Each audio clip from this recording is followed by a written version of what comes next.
hitako ny teninao ka nohaniko, hitako ny teninao ka nohaniko. Famerenana ny lesona sekoly sabata ho an'ny lehibe arahinao eto amin'ny Hope Fire Radio miaraka amin'ny imprimerie adventiste. Hitako ny teninao ka nohaniko, hitako ny teninao ka nohaniko.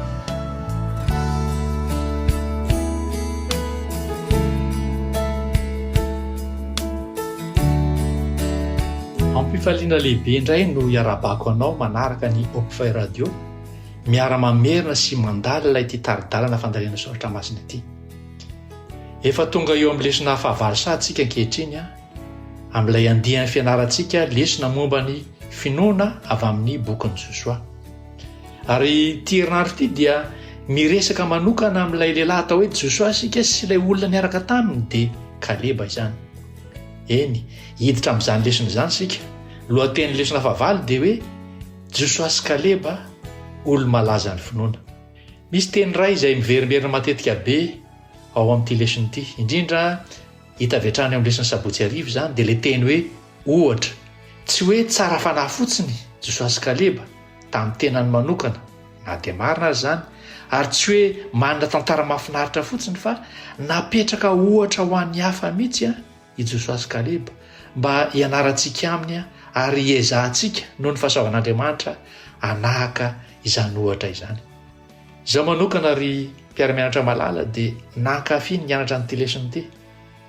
Nahita zavatra vaovao betsaka momba azy ireo aho.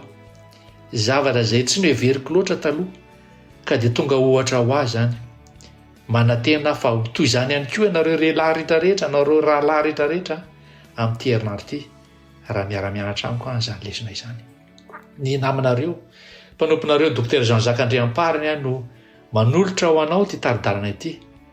Marihana trano fa tsy mpampianatra ny tenako fa mpiara-mianatra mitovy aminareo ihany. Zarainao taridalana fotsiny ihany ny zavatra izay zaraintsika eto mba ho fanampiana ny fandalinana izay ataontsika. Mialohan'ny hamerenantsika n'ity lesona fahavalo ity ary dia manasa anao aho hiara hanondrika ny lohanao hiaraka hivavaka isika.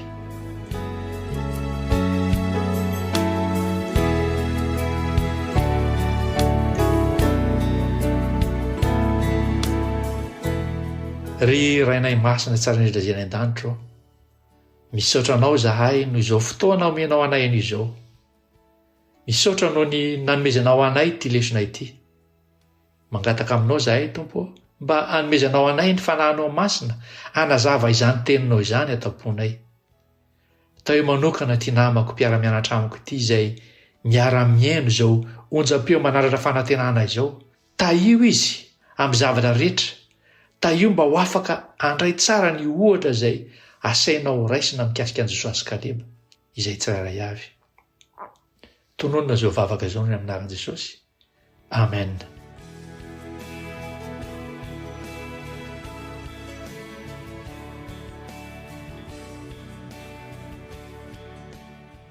Eny ary, tamin'ny herinandro lasa dia niresaka momba ireo fotoana vitsivitsy manan-danja nandritra ny fitoeran'i Israely tao amin'ilay tanina mpanantenana isika. Rehefa nanavao amin'ny fanoratena no an'i Jehovah izy ireo, teo anatrehana ilay loza izay nanany tanina azy ireo.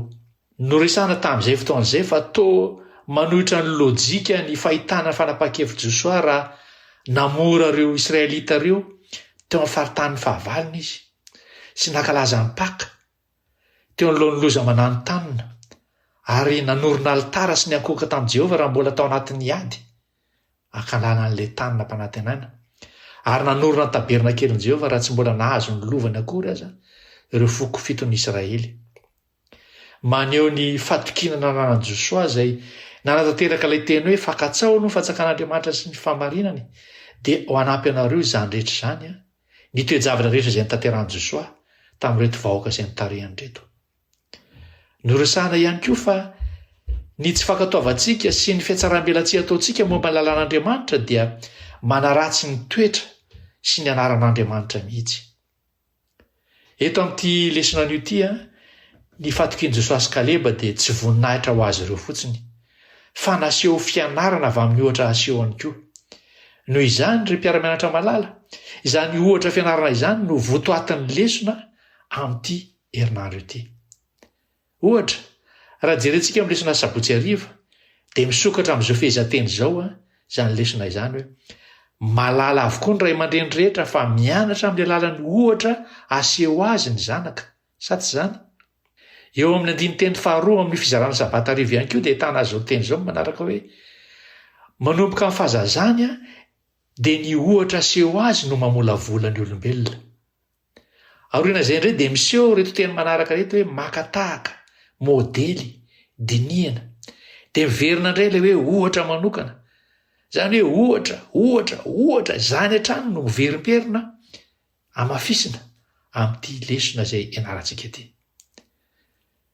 Misy zavatra anankiray hafa ihany koa izay tsara marina dia izao hoe mety eritreritra isika hoe hianatra momba an'i Josoa sy Kaleba amin'ny ampahany mitovy.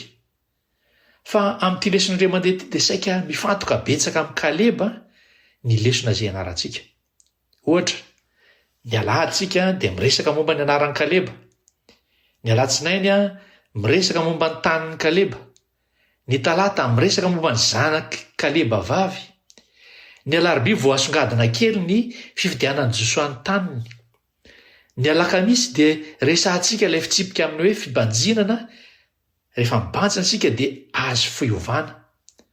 Ary zava-dehibe ny fibanjinana sy ny fianarana ny amin'izany. Dia ny zoma dia miverina indray ny amin'ny Kaleba. Ngamba mety hoe efa voaresaka matetika Josoa natrin'ireo andihana lesona hatramin'izay izay nianarantsika teto, ka dia ampakarina manokana eo amin'ny sehatra indray Kaleba ankehitriny. Mety ho izay angamba. Na izany na tsy izany aza nefa dia izao lehilahy anankiroa lehibe malaza tokoa no resahantsika eto, izay mendrika ho ankasitrahana sy ho fakatahaka noho ny fahasoavan'Andriamanitra. Voalaza tokoa mantsy ry mpiara-mianatra malala fa mahery vaika ny fiainan'i Josoa sy Kaleba.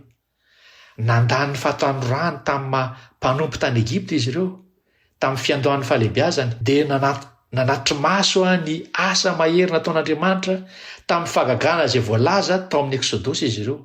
Teo anelanelany fahalehibiazany dia nirenireny tany anefitra niaraka tamin'ireo taranaka voaheloka izay nitady hamono azy ireo rehefa nitsangana hanohitra ny tsy finoan'izy ireo izy roa lahy.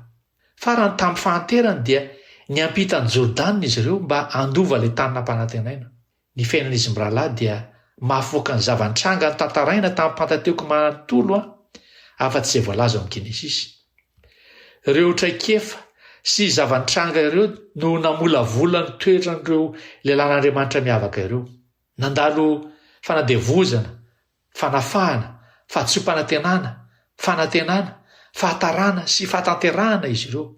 Amin'ny herinandro ity dia manana fahafahana isaintsaina ny fahombiazana ara-panahy eo amin'ny Josoa sy Kaleba isika. Nisy fotoana roa lehibe izay nampiavaka ny finoana sy ny fanorantenan'izy mirahalahy. Ny voalohany dia hita tamin'ny fiverenan'ireo mpisafitany 12 lahy rehefa niezaka namporisika ny taranaka voalohany mba handeha sy handova ny tany i Josoa sy Kaleba. Na dia teo aza ny fandrahonana izay nateraka ny tahotra ny Kananita nataon'ireo 10 ambiny amin'ireto mpisafitany. Ny faharoa dia 7 taona tateoriana nifidy ny tany olovan'i Josoa sy Kaleba, izay maneho ny lafiny hafahafa tamin'izay safidiny izay. Mampiseho ny antony nanamariana azy ireo tao amin'ny tantara ara-baiboly ohatra amin'ny finoana, herim-po, fanoloran-tena ary fiaretana izany. Mitoetra hatrany ankehitriny ny tantarany ary afaka manentana taranaka rehetra ankehitriny mba hitoka amin'Andriamanitra amin'ireo toe-javatra feno fanamby izany tantarana izy ireo izany. Misy fizarana telo ny lesitsika. Ny fizarana voalohany dia ampitondraitsika lohateny hoe Kaleba dia ohatra mahatoky. Izany no resahana amin'ny lesona Lahady, Latsinainy, Talata ary Zoma. Ny fizarana faharoa dia hoe Josoa dia ohatra mahatoky, izay resahantsika amin'ny lesona Alarobia. Ary ny fizarana fahatelo dia hoe ny ohatra iray dia mihoatra noho ny fitsipika maro. Miresaka ny fizarana Alakamisy izy io sy ireo teny izay nalaina mivantana avy amin'ny tenin'Andriamanitra sy ny fanahy faminaniana. Miresaka ny mazava-dehibe ny ohatra, ny fitaizana ary ny fanarahana olona izay manana lova amin'izany fahatokiana izany.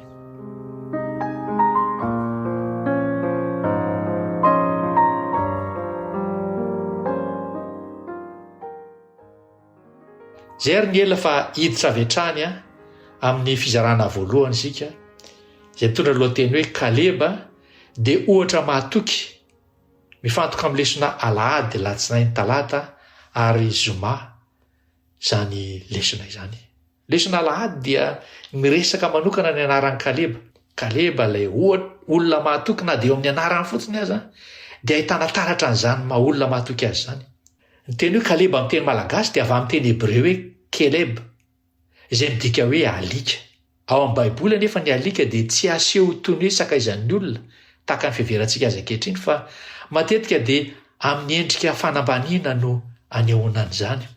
Tadidintsika tsara angamba ny tenin'ny Goliata tamin'ny Davida indray mandeha hoe ary ilay Filistina tamin'ny Davida alika angaha ao no ataony lahy amin'ny tena ary dia nanozona ny Davida tamin'ireo andriamanina ilay Filistina. Dia ohatr'izay ihany koa ilay vehivavy Kananita raha nangataka tamin'i Jesosy ka tsy nahazo valiny teo io dia hoe fa io raha vehivavy marina izany tompoko fa na dia ny amboa-kely aza dia mba mihinana izay sombitsomby latsaka avy amin'ny latabatra ny tompony ihany. Noho izany dia toa hoe teny manambany izany ilay alika ao amin'ny soratra masina kanefa dia izao mahavariana izay tokoa no anarany Kaleba. Azo antoka kanefa fa tsy tian'Andriamanitra ho lazaina hoe izy dia toy ny zavatra ratsy na zavatra maloto. Ankehitriny isika dia mieritreritra ny alika ho malefaka sy mahatoky amin'ny tompony. Ary izay toetra ny alika izay io fahatokiana izay no hita ampiasain'Andriamanitra amin'ny anaran'ny Kaleba. Fa i Kaleba dia lehilahy mahatoky amin'Andriamanitra. Mahatoky amin'Andriamanitra izay tompony izy. Misy teny izay mahafinaritra ihany koa amin'ny lesona Alahady ao momba ny anaran'ny Kaleba. Dia vakiantsika ity andala teny faharoa amin'ny lesona Alahady ity. Diny ireto mpitarika Israelita manan-danja ireto izay niara-belona tamin'i Josoa sy Kaleba. Samoa, Safata, Jigala, Palti, Gadela, Gadi, Amela, Setora, Nabi ary Geoela. Misy fanontaniana petraka ary zao dia hoe moa ve mahazatra anao ireo anaranareo? Valiny avy hatrany dia zao hoe tsia. Manonona ilay anarana fotsiny ara dia efa sarotra. Kanefa dia zao tadio fa tsy anarana tsotsotra ireo anaranareo fa ireo no anaran'ireo mpisafitany 10 hafa izay nandeha niaraka tamin'i Josoa sy Kaleba nijery ny tany Kanana. Tsy ho fantatra mihitsy anefa izany anarana izany raha tsy notsimpihan'ny lesona androany izay anarantsika eto satria tsy mendrika ho tadidiana akory ireo anaranareo. Satria nahoana ry izy ianao? Satria tsy nino izy ireo. Nanao taritra feno tsy finoana izy ireo. Ary izany dia nitarika nivantana reto zanak'Israely reto nivezivezy, nirenireny 10 taona tany anefitra. Fa Kaleba sy Josoa kosa noho ny fahatokiny dia lasa ohatra ho antsika amin'izao fotoana izao. Ary Kaleba sy Josoa dia anarana roa izay atserovantsika ny finoana sy ny herim-po. Tsarovy ihany koa ireo mpianatra malala fa tamin'izany andro izany raha atao hoe resaka laza sy voninahitra no jerena dia reto mpisafitany 10 reto no azo lazaina hoe be laza indrindra satria izy ireo dia nitohana ny vahoaka be dehibe, vahoaka izay nanao fitarainana sy nitokana. Ny vahoaka rehetra dia niaraka tamin'izy 10 lahy. Fa i Kaleba sy Josoa rery kosa no hafahafa nitsipaka n'ilay tatitra ratsy. Tena tsy nalaza izy roalahy. Olona hafahafa eo masony maro no fahitana azy roalahy. Ary tsy vitan'izany fa vonina mihitsy reto vahoaka reto azy hitorabato azy roalahy. Ary izy roalahy nefa dia vonina na dia hiatra ny fahafatesana azy noho ny fahatokiny an'Andriamanitra. Tao amin'ny Nomeri 7:7-5 ka hatramin'ny 4:10 dia nanaiky ny zava-misy marina tamin'ny taty sy ny tsirairay avy tamin'ireo mpisafitany 12 ny vahoaka. Nambaran'ireo mpisafitany ireo fa hoe tena lonaka ilay tany.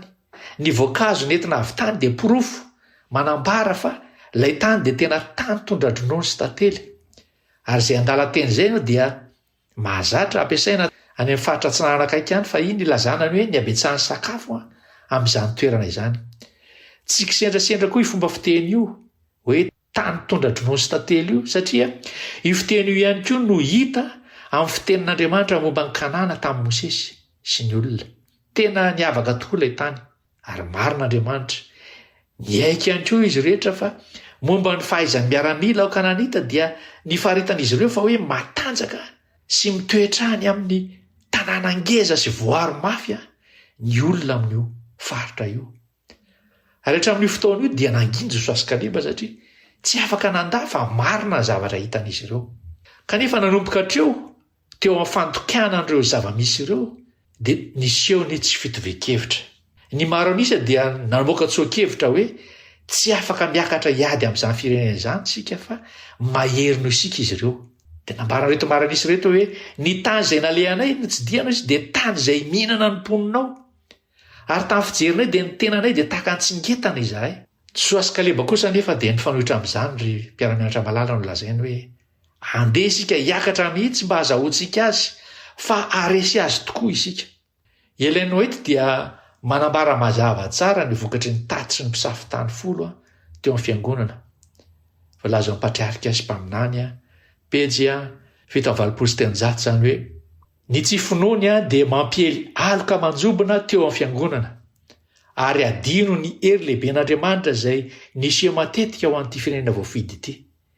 Tsy niandry saintsaina ny olona, tsy nieritreritra izy ireo fa izay nitondra azy ireo hatramin'izao dia hanome azy ireo tokoa ilay tany. Tsy nahatsiaro ny fomba mahagaga namonjen'Andriamanitra azy ireo tamin'ny mpampahory azy izy, izay nanokatra lalina teo amin'ny ranomasina ary namono ny tafiky ny Farao rehetrarehetra tamin'izay fotoana izay, izay nanenjika azy ireo. Navelan'izy ireo Andriamanitra ary dia nievitena toy ny hoe tsy maintsy metehitra amin'ny herin'ny sandrina izy ireo raha hiatrika an'izao ady izao. Rehefa nandeha nefa fotoana dia mazava ho azy hoe iza ny tena nametraka ohatra tsara sy naharitra indrindra izay lovain'ny tantara. Tsy ireo mpisafitany folo ireo mihitsy velively akory, fa i Jesosy sy Kaleba no nametraka izany tantara tsara izany. Rehefa tonga amin'ny Jesosy 4:12 sika izay resahana amin'ny lesona latsinainy dia tantaraina ny fotoana izay nametrahana ny anjara fananan'i Kaleba. Rehefa afaka 40 taona mahery nandeha nitetezana ny faty ny efitra rehetrarehetra noho ny tsy finoana izay nasehon'ny maro anisa dia tonga tao amin'ilay tany nampanantenaina Jesosy sy Kaleba. Izao no voalaza ao amin'ny Jesosy 4:17 ka hatramin'ny 12 manao hoe dia nianina tamin'izany andro izany Mosesy ka nanao hoe ny tany izay nidiavan'ny tongotrao dia olovanao sy ny taranakao tokoa mandrakizay satria tanteraka tamin'ny fanarahana an'i Jehovah Andriamanitra ao ianao. Ary ankehitriny indro efa namelona Jehovah arak'izay nilazainy hatramin'ny 570 taona lasa izay dia hatramin'ny nilazany Jehovah izany teny izany tamin'ny Mosesy no makaty raha mbola nandehandeha tany anefitra ny Israely. Ary ankehitriny indro efa 570 taona ao izao nefa mbola matanjaka ihany aho tahaka ny tamin'ny andro nandrahan'i Mosesy tahaka ny tanjako tamin'izany ihany no mbola tanjako ankehitriny mba hiady na hivoaka na hiditra. Ary ankehitriny mioary tendrombohitra ry izay nolazain'i Jehovah tamin'izany andro izany, fa efa renao tamin'izany andro izany fa nitoetra tao ny anakita sady nisy tanàna lehibe manda tao. Angamba omba Jehovah dia aroka azy aho araka izay nolazain'i Jehovah. Io Mosesy tamin'io fotoana io, tamin'izay fotoana izay izany tamin'ny Kaleba hoe ny tany izay nidiavan'ny tongotrao dia olovanao sy ny taranakao mandrakizay satria nahatoko tanteraka an'i Jehovah Andriamanitra ao ianao. Dia izao no nambalan'i Kaleba izany eto ankehitriny hoe ankehitriny efa nitazona ho velona Jehovah. Efa 570 taona azy aho. Ary dia mbola mahatsiaro matanjaka ihany aho tahaka n'ilay tamin'ny andro nandrahan'i Mosesy anahy tamin'izay fotoana izay. Ary mbola vonona amin'ny ady aho. Dia nanohy ihany Kaleba ny teny hoe omehoary tendrombohitra ry izay nolazain'i Jehovah. Dia izao no voalaza ny soratra masina hoe satria tanteraka tamin'ny fanarahana an'i Jehovah Andriamanitra Israely izy. Eritrereto ange 40 taona teo aloha izy dia efa vonona ny hiditra sy hiady akan'izany tany Kanana izany. Fa noho ny tsy finoany hafa dia voatery niandry. Efa tonga ny taona 20, taona 30, taona 40 dia toy ny teny izy hoe 20 taona lasa zay dia efa tetitsika. Tonga 30 taona, 30 taona lasa zay efa tetitsika. Tonga ny 40 taona, 40 taona lasa zay efa tetitsika. Kanefa dia mbola miteny izy ankehitriny manao hoe mbola vonona amin'ny ady ihany aho. Tsy niheriko ny tokiako fa Jehovah ka omeo ilay tany. Ary inona ny safidiny? Tsy le hoe tany efa azo no safidianany fa ny tany izay mbola fen'olona feno mpiady lehibe fen'ireo anan-kita. Ao amin'ny patriarika sy mpaminany pejy 216 izay voalaza amin'ny lesona Zoma dia milaza toy izao momba ny fangatahany Kaleba io hoe ny faritany izay voalaza amin'ny mpisafitany fa sarotra alaina indrindra no nangatahany Kaleba fa tsy ny tany efa azo raha teo. Nitetika aka teo an-tanan'ny olona vaventy be izay nampiororon'ny Israely ny tanànany manda i Kaleba miaraka amin'ny fanampian'Andriamanitra. Tsy faniriam-boninahitra na fitadavam-pisandratana ho an'ny tena nefa no antony an'izany fangatahana nataony izany. Ity mpanafaka mahery fo ity izay antitra teo amin'ny fanafiana dia te hanome ohatra ny Israely ho fanomezam-boninahitra an'Andriamanitra manontolo sy ho fampaherezana ny Israely sisa ahavita ny asa izay noheverina tsy ho vita dia ny fanafiana ny tany Kanana izany. Ambara eto izany fa tsy nangataka tany efa azo meloa i Kaleba fa ilay toerana izay heverin'ireo mpisafitanyireo tsy azo resena indrindra izay no nangatahany. Ary dia mino Kaleba fa amin'ny fanampian'Andriamanitra dia andresy an'ireo olona goavambe ireo izay nampiororo ny finoan'ny Israely izy. Tsy fandrena ho malaza na hiatsara toerana no nanosy an'i Kaleba nangataka an'izany fa ny faniriany hanome ohatra ho an'ireto vahoaka reto, ohatra izay manome voninahitra an'Andriamanitra ka manentana ny firenena manontolo androaka tanteraka ireo mponina ao amin'izany tany izany izay noheverin'ireto razambeny fa tsy azo resena. Tena lalina izany finoan'ny Kaleba izany. Kaleba ilay lehilahy be herim-po sy finoana. Eo fa 5-20 taona izy dia niteny hoe omeo io toerana sarotra indrindra io. Mbola feno miaramila sy olona goavambe aho, omeo zany fa hanony amin'ny herin'i Jehovah no andreseko azy mba ohatra ho anareo. Tsy niala tamin'ny firetan'ny finoany na dia antitra aza i Kaleba. Ary dia ohatra ho antsika koa izany mba hifikitra amin'izany hafanana manaraka ny Kristy izany, tsy hiala amin'izany firetan'ny finoana izany na dia efa antitra aza. Misy lesona ihany koa momba ny Kaleba mikasika an'ilay zanany vavy Aksa no anarany. Nianatra ny ohatra tamin'ny dadany ihany koa ity zanaka vavy ity. Voalaza ao amin'ny lesona talata izany izay zavatra izay ary azonoana fa nitaiza an'ity zanany vavy ity tamin'ny ohatra velona i Kaleba. Mikasika ny fatokiana an'Andriamanitra, ny fiainana feno fahasahiana sy feno finoana. Ary dia naneho fepetra mihitsy Kaleba hoe izay lehilahy azo ny tanàna antsoina hoe Kiriata Sefera io amin'ny alalan'ny ady sy ny finoana dia omeko azy ho vadiny ny zanako vavy. Tsy tiany hoe hiasa amin'ny fiainana malemy finoana ilay zanany vavy fa tiany hanohy ilay fomba fiainan'ny fianakaviana izay manana fatokiana mandrakariva an'Andriamanitra. Ka dia otiny ela ilay mpandresy ny tanàna no lasa vadiny io zanany vavy io. Midika izany fa zao te ohatra ho antaranany mandrakariva i Kaleba. Te hizara zany finoana sy fatokiana zany ho an'ny zanany izy. Ary mampianatra antsika koa izany hoe zava-dehibe ny ohatra ao tokantrano, indrindra ho an'ny zanantsika, ho an'ny taranantsika.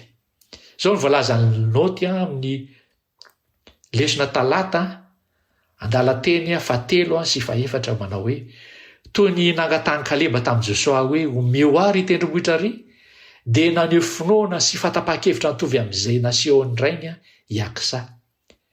Niaraka tamin'ny vadiny, nanaraka ny ohatra Kaleba rainy izy, tany nanehoany fahavononana sy fahasahiana ho fanatanterahana ny teny fikasana momba ny fahazahoana ilay tany. Eny tokoa, fanomezana avy amin'ny aveo ho an'i Israely ilay tany, saingy tsy maintsy naka izany tamin'ilay lalan'ny fitakiana ireo teny fikasan'i Jehovah tampinoana sy ny herim-po ny Israely. Ny fahavononan'ny Aksa dia naneho mialoha ny fikirizan'ireo vehivavy ao amin'ny filazantsara izay tsy voasakany vahoaka na ny mpianatra, ary tsy niala raha tsy nahazo ny fitahian'i Jesosy ho an'ny tenany sy ny ankonany.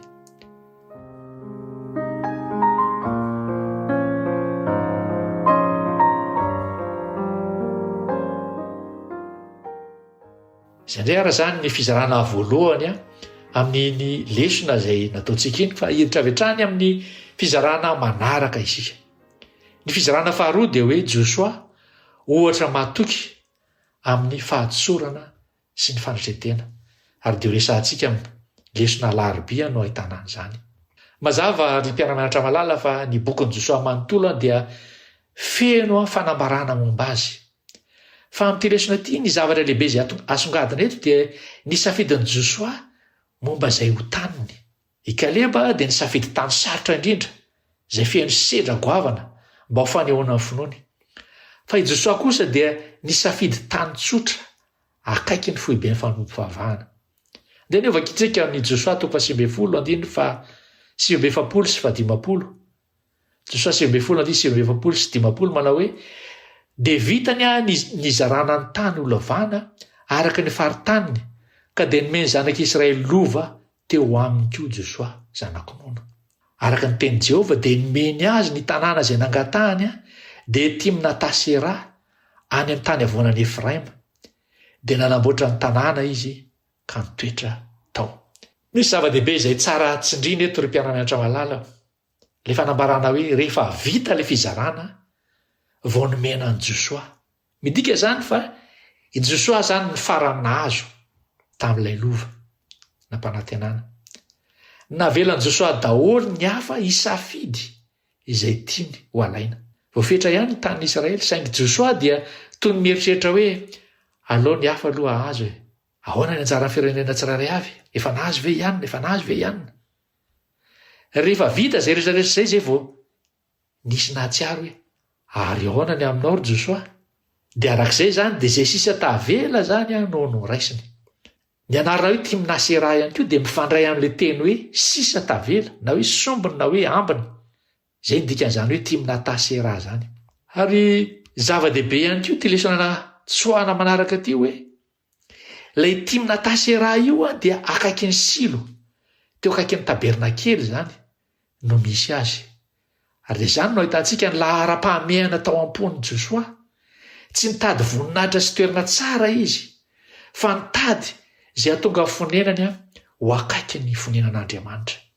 Tateo aoriana Davida dia nanambara zao teny izao amin'ny Salamo 7:4 manao hoe zavatra ray loha no nangatahako tamin'i Jehova, izany no tadiavako, dia nitoetra ohatran'i Jehova amin'ny andro rehetra iainako, mba ho faly mijery ny fahasoavan'i Jehova sy mandinika ny tempolony.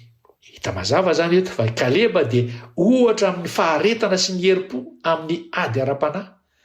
I Josoa indray dia ohatra amin'ny fanetretena sy ny fitadiavana ny fisian'Andriamanitra. Samy olo malaza amin'ny finoana izy roa lahy. Amin'ny lafiny roa samihafa nefa ny mifameno. Faranantsika iny fizarana faharoa iny fa dia hiditra indray tsika amin'ny fizarana farany zany amin'izao lesona izao.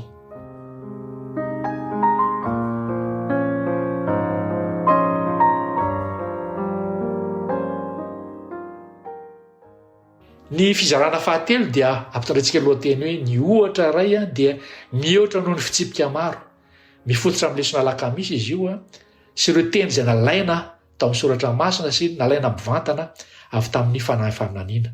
Miresaka ny mahazava-dehibe ny ohatra, ny fitaizana ary ny fanarahana olona manana lova amin'ny fatokiana. Araka ny hitantsika teto dia izao hoe nianatra tamin'ny Mosesy i Josoa.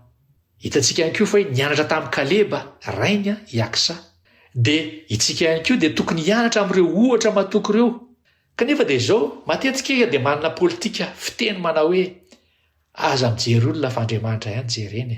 Eny marina izany fomba fijery zany hoe Andriamanitra ny modely faratapony. Kanefa ao amin'ny soratra masina ary mpiara-mianatra malala dia izao tsy indre mandeha fa tena imbetsaka dia imbetsaka mihitsy no asain'Andriamanitra mianatra ny amin'ny ohatra velona isika. Ohatra ho an'ny ankizy ny ray aman-dreny. Ohatra amin'ny mpino vao vita batisa ny mpitarika sy ny mpianatra izay efa zadra rà. Ao amin'ny testamenta vaovao dia tena mananotranitra an'izany mihitsy ny apôstôly indrindra fa i Paoly. Voalaza ao amin'ny Petera 1:5-7 fa hoe ny loholona dia tsy tokony hoe hitondra tena ho tompo na hoe ho indraindraina fa natao ohatra ho an'ny andihany. Izao ny voalaza amin'izany teny izany hoe tsy ho mpanjakazaka amin'ny anjara fiandrasana fa ho fianarany ondry. Ao amin'ny Korintianina 1:2 koa ny apôstôly Paoly dia izao ny voalaza izany teny izany hoe aoka anahaka ianareo izy apôstôly Paoly dia tahaka ny anahafako any Kristy.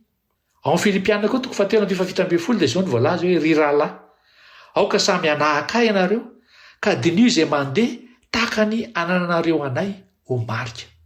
Androany ary ny mpiara-mianatra malala, maro ny mpitarika kristianina izay milaza hoe aza manaraka fa manarahan Jesosy. Be dia be mpitarika kristianina no milaza an'izany. Tsy hoe diso anefa izany fa matetika izany dia famantarana fotsiny hoe tsy samy laza ireo olona ireo fa hoe tsy maintsy anahaka ianareo satria izao manahaka ny Kristy. Kanefa dia izany zavatra izany indrindra ny fanadin'Andriamanitra.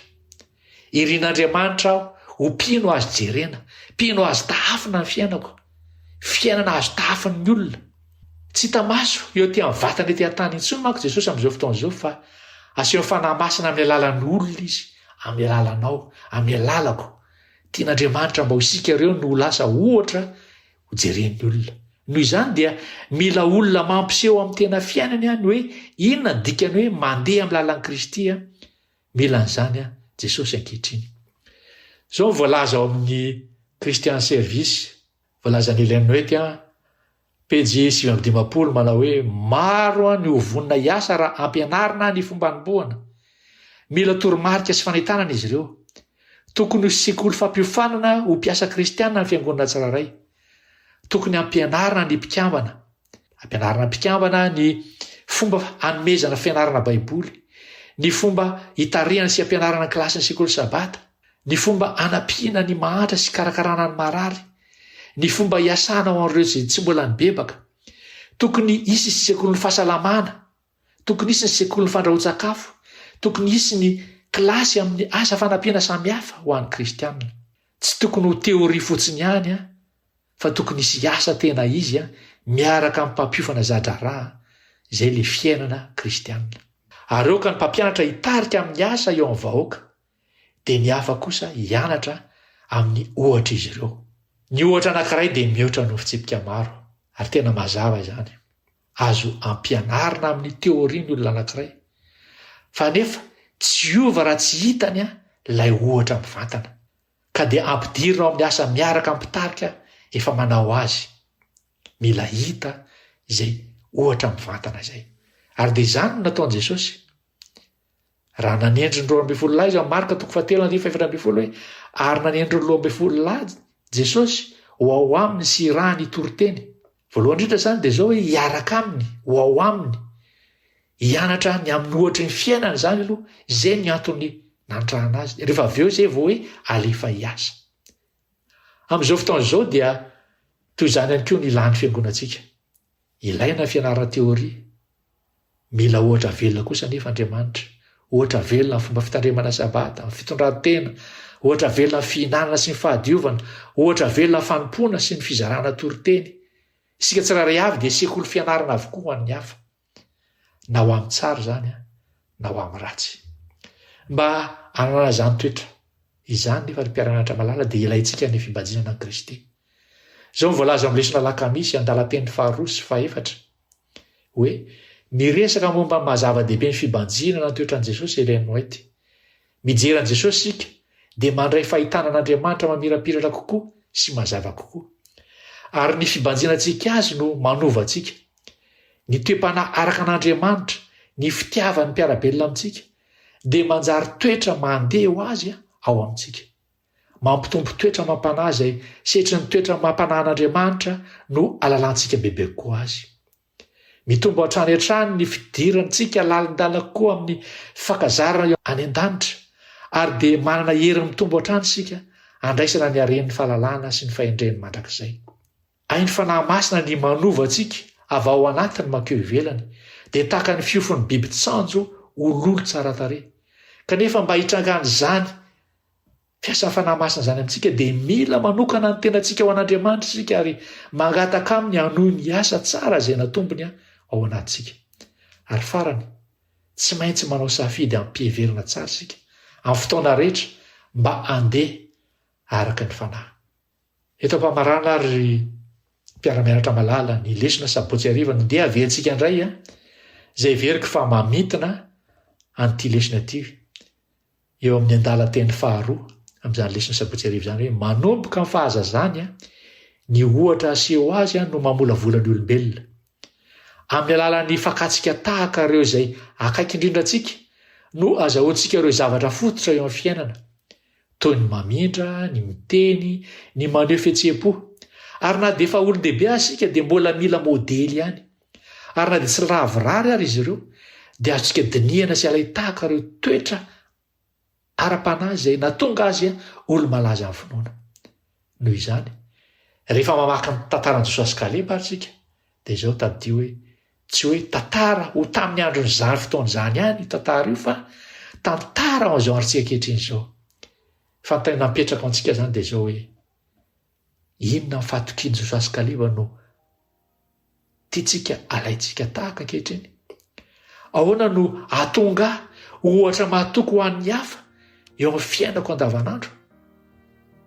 Ny tompony androtsaka hatrany fanahy masina ho antsika, atonga antsika olo malaza finoana ihany koa amin'izao fiainantsika ankehitriny izao, toy ny ohatra izay nasehon'i Jesosy sy Kaleba. Dia izay indray ara ny taridalina momba ny lesona fahavalo izay niarahantsika teto amin'ny Open Fire Radio androany. Mampanantena antsika fa iona indray tsika amin'ny fotoana manaraka ito amin'izao onjam-peo izao, amin'ny fotoana manaraka izay tendren'Andriamanitra raha sitrapony, ka dia mametraka ny mandram-piona sy mandram-piresaka indray ary tompoko. Manasanao hiara hivavaka amiko amarana izao fotoana izao.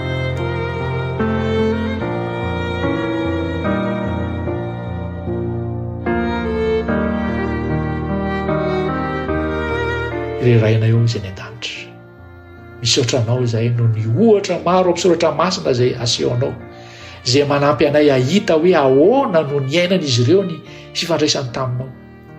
Nasehonao anay an'io Jesosy, ohatra mahatoky ankehitriny ny tantaran'i Jesosy sy Kaleba. Mankataka aminao izay raha eo, feno fananao masina izay ankehitriny, mba anova ny fiainanay, hitaridalana anay isan'andro izany fananao masina izany, ametraka zavatra tsara tamponay, atonga anay andeha anaraka ilay modely ilay tahaka dia Jesosy Kristy izany, ka aneo izany modely izany amin'ny maray aman-dreny anay, amin'ny mampitarika fiangonana anay, amin'ny mampanabe anay, amin'ny manamana ao amin'ny fiangonana anay, ampio izay mba ahita sy hampiatra ny fahatokinanao eo amin'ny fiainanay andavanandro tampo. Mivavaka aminao izay mba ho fitahiana sy fanantenana ho an'ny vahoakanao maneran-tany anie ity lesona ity, ary anampy anay ho mahomby kokoa amin'ny fanatreranana ny asa izay omenao izany, ka anafanganana fiavianao tsy ho ela amin'ny raolanitra.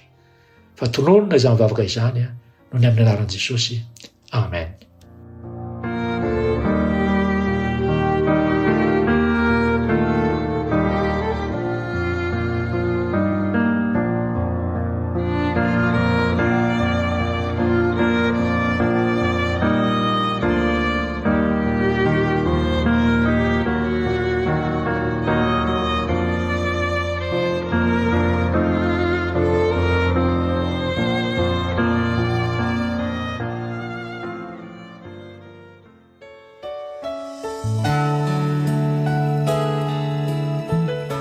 Hitako ny teninao ka nohaniko, hitako ny teninao ka nohaniko.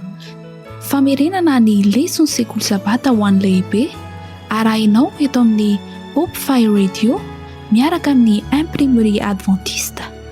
Hitako ny teninao ka nohaniko, hitako ny teninao ka nohaniko.